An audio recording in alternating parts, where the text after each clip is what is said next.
Act. और ये बहुत इम्पॉर्टेंट है इंडियन पॉलिटी को समझने के लिए, भारतीय संविधान को समझने के लिए, क्योंकि जो संविधान 1950 में लागू हुआ, जो 1949 में बनकर तैयार हुआ था, उसके पीछे एक लंबा ऐतिहासिक विकास क्रम है। और उस विकास क्रम को यदि हम नहीं समझेंगे तो हमें जो संविधान 1950 में लागू हुआ उसको समझना थोड़ा सा कठिन हो जाएगा, या ये कहें कि उसकी हिस्ट्री समझ में नहीं आएगी, आप फैक्ट उसका याद जरूर कर लेंगे। तो हम शुरू करते हैं उस एक्ट के द्वारा, जो पहला एक्ट था जिसे ब्रिटिश पार्लियामेंट ने पास किया था, ईस्ट इंडिया कंपनी को रेगुलेट करने के लिए। तो यहीं से एक पहली चीज आपको जाननी चाहिए कि इसे रेगुलेटिंग एक्ट क्यों कहते हैं। इसलिए कहते हैं कि इस एक्ट के द्वारा ये कहा गया कि जो क्षेत्र हैं किसके पास, ईस्ट इंडिया कंपनी के पास, वे उस क्षेत्र को क्या कर सकती है, रिटेन कर सकती है, अपने पास रख सकती है। लेकिन ब्रिटिश सरकार ने यह भी उचित समझा कि ईस्ट इंडिया कंपनी के गतिविधियों को रेगुलेट यानी नियंत्रित करने की जरूरत है। अब आपके मन में एक सवाल उत्पन्न होना चाहिए कि ईस्ट इंडिया कंपनी तो बिजनेस करने आई थी, जैसे फ्रेंच आए थे, पुर्तगाल के लोग आए थे, तो इनके पास क्षेत्र, भौगोलिक क्षेत्र यानी राज्य कैसे मिल गया। तो इसके लिए भी आप थोड़ा सा पीछे जाइए। जब एक युद्ध हुआ था, प्लासी का युद्ध 1757 में, यहाँ से बंगाल में इनके इस्टेब्लिश होने, रूलर के रूप में इस्टेब्लिश होने की भूमिका बनी।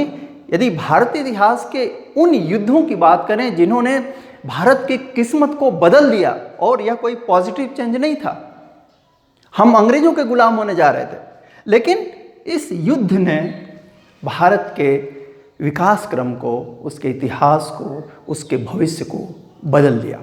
इसके बाद बक्सर का युद्ध हुआ था 1764 में, और उसके बाद हुई थी ट्रीटी ऑफ इलाहाबाद। कब? 1765 में। और यह 1765 था जब बंगाल में, बंगाल की सियासत में एक प्रकार से डायरेक्ट एंट्री होती है, किनकी? ईस्ट इंडिया कंपनी की। तो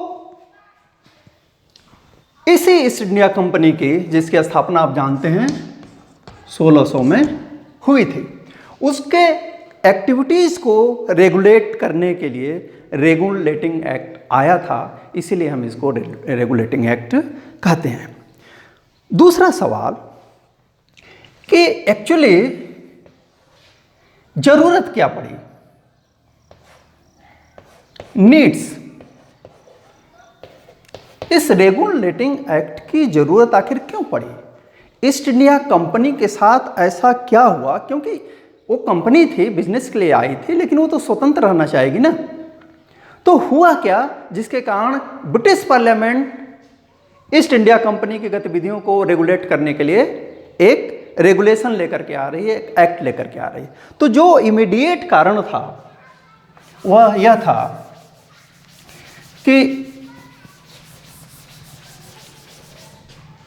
पहली चीज जो हुई थी कि 1772 में, यानी कि एक साल पहले, जो ईस्ट इंडिया कंपनी थी, इसने ब्रिटिश गवर्नमेंट से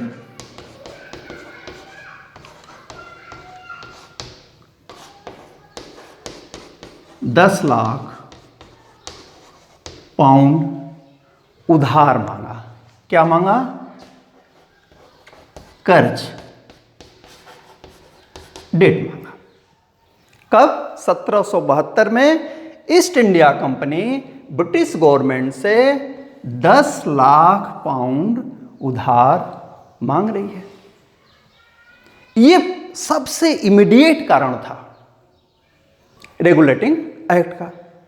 लेकिन इसके साथ फिर आपके मन में एक सवाल आना चाहिए कि जो ईस्ट इंडिया कंपनी 1757 के बाद बंगाल, बिहार और उड़ीसा में फ्री ट्रेड कर रही थी, एकदम बिना किसी टैक्स के, बाद में यही तय हुआ था कि केवल नमक पे, साल्ट पे वह 2% टैक्स देगी, अदरवाइज उसे किसी प्रकार के टैक्स की जरूरत नहीं है।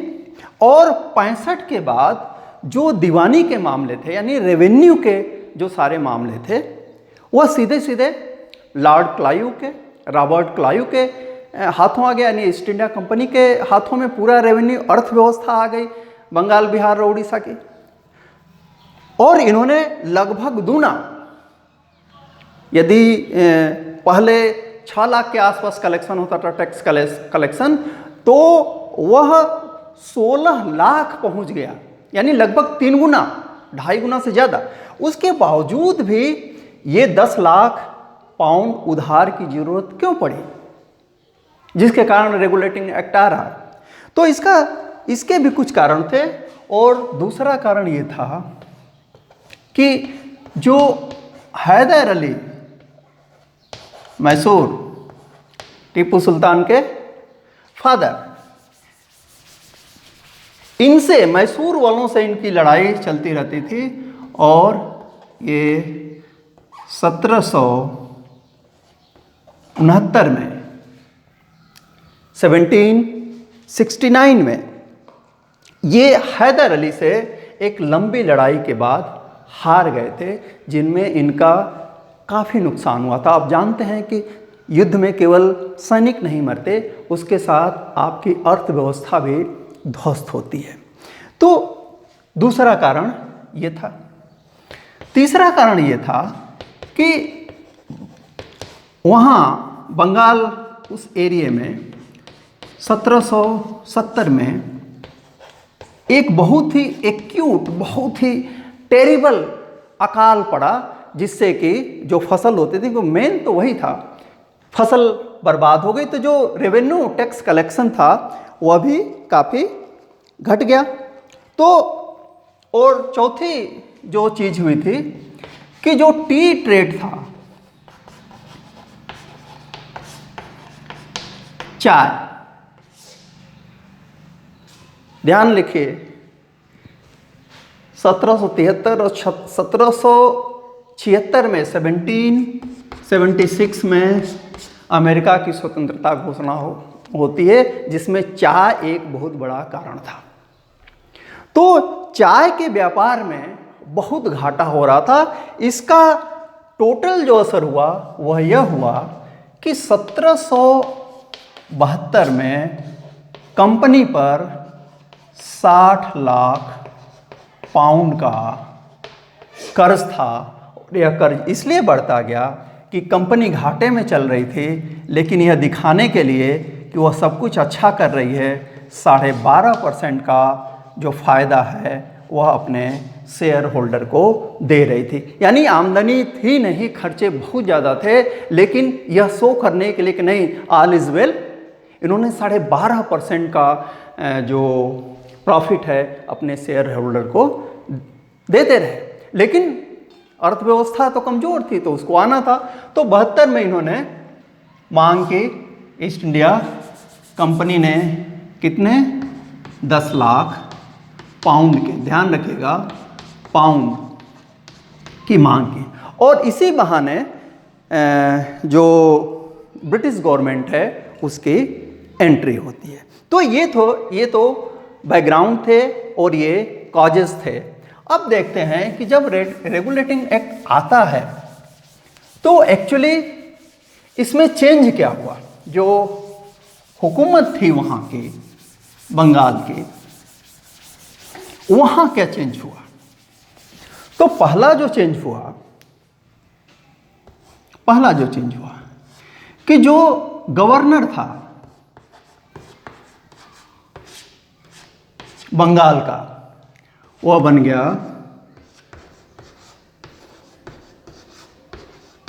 Governor general. और आप जानते हैं कि जो हमारे वारेन हेस्टिंग्स महोदय थे, ये पहले गवर्नर जनरल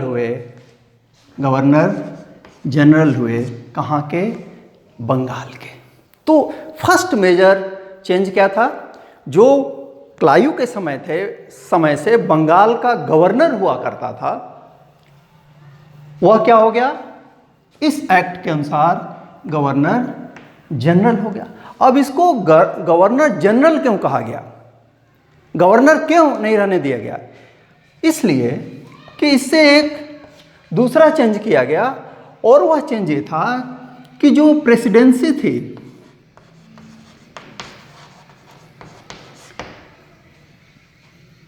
कौन? एक तब मुंबई नहीं बल्कि इसको बॉम्बे कहा जाता था, और दूसरे को मद्रास। इन दोनों को क्या कर दिया गया? Under the Bengal. तो चूंकि बंगाल के अंडर में इन दो प्रेसिडेंसीज बॉम्बे और मद्रास को किया गया, तो बंगाल के गवर्नर को गवर्नर न कह करके गवर्नर जनरल कह दिया गया। बाकी बॉम्बे में गवर्नर होता था, मद्रास में गवर्नर होता था, लेकिन ये दोनों किसके अंडर थे? बंगाल के गवर्नर जनरल के। और स्पेशली जो विदेशी मामले थे, फॉरेन पॉलिसी, इसको कौन कंट्रोल करता था? ये बंगाल। यानी विदेशी मामले, किसी से आप युद्ध या संधि अपनी स्वेच्छा से नहीं कर सकते थे, आपको वारेन हेस्टिंग्स या तत्कालीन गवर्नर जनरल के सलाह मशवरे और अनुमति के बाद काम करना होता था। तीसरी चीज कि इस गवर्नर जिसके पास क्या था, अब उसको मद्रास भी देखना था, अब उसको बॉम्बे को भी देखना था, और उधर बंगाल तो था ही। बंगाल का मतलब है बंगाल, बिहार और उड़ीसा, तब ये सेपरेशन नहीं था। तो उसकी हेल्प के लिए एक समिति, काउंसिल बनाई गई, काउंसिल फॉर गवर्नर जनरल। और यह काउंसिल क्या थी? 1+4 की थी। यानी यह था गवर्नर जनरल और 4 क्या थे? मेंबर्स थे। और इंटरेस्टिंग बात क्या थी? यह सिस्टम बड़ा ही थकाऊ था। थकाऊ इन सेंस कि जो भी निर्णय होने थे इस काउंसिल में, वह मेजॉरिटी से होने थे, बहुमत से होने थे। और जो कोटा था, कोरम था, जिसको कोरम बोलते हैं, यानी कम से कम 3 लोग रहने चाहिए। और गवर्नर जनरल को कोई वीटो पावर नहीं था, कास्टिंग वोट दे सकता था, लेकिन वीटो पावर नहीं था। तो यदि 3 लोग एक तरफ हो जाते थे तो गवर्नर जनरल कुछ भी कर नहीं सकता था। तो बहुत ही अड़चन आई थी, बहुत ही दिक्कत आई थी वारेन हेस्टिंग्स को। लेकिन हमें तो व्यवस्था जाननी है, और व्यवस्था आपको ये जाननी है कि 1+4 की एक काउंसिल बनी। और ध्यान रखिए कि आगे चल करके जब मंत्री परिषद का कंसेप्ट आता है, तो उसकी शुरुआत आप मान सकते हैं कि यहीं से हुई थी, काउंसिल फॉर गवर्नर जनरल। और वो सिस्टम क्या था? 1+4 का। तो ये गवर्नर जनरल से जुड़ी हुई 3 बेसिक चेंजेस थे। अब एक और चेंज आया, और वह चेंज ये था कि भारत में पहली दफा, ये पहली बार ये घटना घट रही थी, और वह था कि एक सुप्रीम कोर्ट कहाँ स्टेब्लिश हुआ?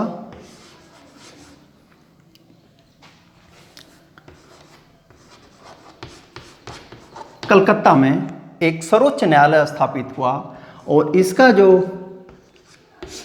स्ट्रक्चर था वह 1+3 का था। यह क्या थे? यह चीफ जस्टिस थे और ये क्या थे? ये 3 जजेस थे और जो निर्णय होना था वह जूरी सिस्टम से होना था। तो और इस सुप्रीम कोर्ट ने एक्चुअली 1774 यानी स्थापना के 1 साल बाद सुप्रीम कोर्ट ने काम करना शुरू किया। तो भारत में पहली बार एक प्रकार से आप कहेंगे कि जो पहले हिंदू रूल और मुस्लिम रूल उनके विधान के अनुसार न्याय की अलग अलग प्रक्रिया थी, उसको ख़त्म करने और उसके स्थान पे एक यूनिफॉर्मिटी जो कि नेचुरल जस्टिस का एक पार्ट होती है उसको लाने की कोशिश की गई। 1774 में सुप्रीम कोर्ट कलकत्ता में स्थापित हुआ। इसके साथ साथ एक और चीज़ थी, और चीज़ यह थी कि जो समिति थी, जो परिषद थी, गवर्नर जनरल की जो परिषद थी, काउंसिल थी, इसको अपने सभी कानून, रेगुलेशन क्या करने थे? रजिस्टर कराने थे। कहाँ पे? सुप्रीम कोर्ट के पास।